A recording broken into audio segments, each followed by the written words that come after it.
You know, the boys will be girls. Richard said he'd love to be in it.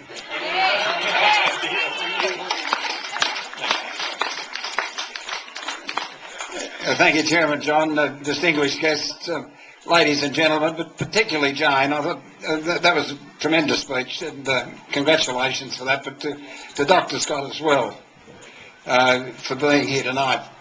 Because what we're all gathered here tonight to do, and you people particularly, I noticed the fellow with the turquoise hat's going to go for 24 hours, but to you people that are going to be participating tonight, this is about a number of things. It's about a community coming together, which this community does extremely well. It's about a common purpose. It's about recognising that cancer touches all our families at some stage or other. And it's about, very importantly, about raising money so that we can combat cancer in a better fashion into the future. So the lives that you save tonight by being part of this process and the broader Relay for Life process, many of those people you will never get to meet. But I'm sure future generations will thank you and the hundreds of thousands like you right across the country that are involved in Relay for Life and the other fundraising activities that occur throughout the year to combat this dreadful disease. So I do thank you. I will only speak for the 3 minutes and leave Richard Torbay with one. But before I do go, I had a report from a number of people in the Glen Innes area that they noticed Richard Torbay standing out in the middle of the paddock, looking quite distressed. And I happened to come along a little bit later, and I said, yes, that's Richard out in the middle of the paddock. I better pull up and see what's going on. So I jumped the fence. It was down near Black Mountain. Jumped the fence, walked across to him and said, Richard, people have been ringing my office. What's wrong? Are you okay? They say you've just been standing out in the middle of this paddock. He looked at me. He said, no, I'm okay. He said, do you know that I've been nominated for the Nobel Prize?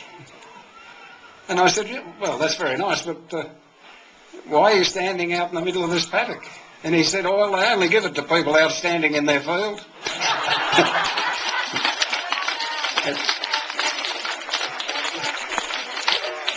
Thank you to all of you for allowing us to be part of your evening, and thank you for doing the work that you're going to participate in over the next 24 hours. Thank you. Tony just touched on Richard being outstanding in his field, and I thought that, you know, as the Speaker of the House, I think that's a great role for Richard, because everybody I speak to reckons he's the best Speaker in any House he's ever been to. So, would you like to come up, please, Mr. Torbay? Fair dinkum. This is a roast. Let me just start firstly by thanking Craig and the committee. He spoke about motivation and passion, and that bringing a community together to support such a worthy cause takes leadership. To Craig and his team, congratulations on doing that. Can I also say, hearing those words from Jane, it's my opportunity to acknowledge the New South Wales Cancer Council. And I did visit the headquarters, and I've seen and spoken to so many people within that organisation who care so much and do a great deal to help coordinate, to fund and to motivate, and they do a tremendous job. So to the Cancer Council, good on you for doing what you do, and well done.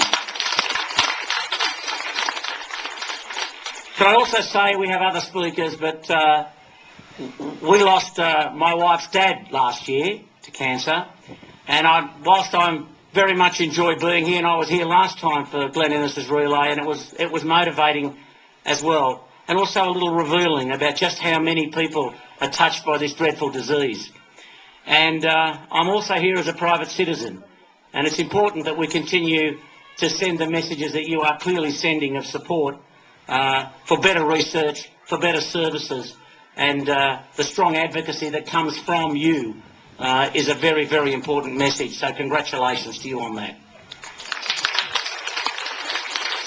My last comment I'm going to reserve for my parliamentary colleague, Tony Windsor. I want to say, nice hair. Congratulations, Glenn Innes.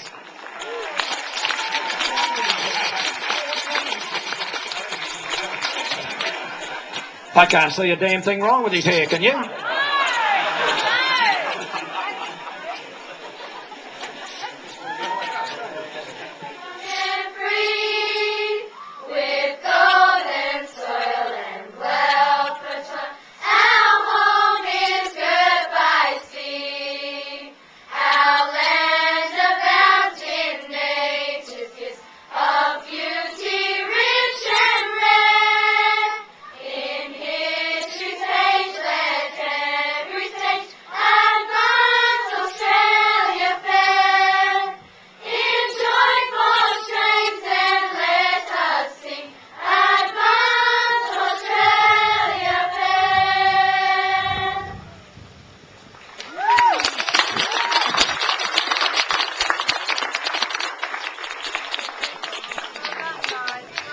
Thank you very much.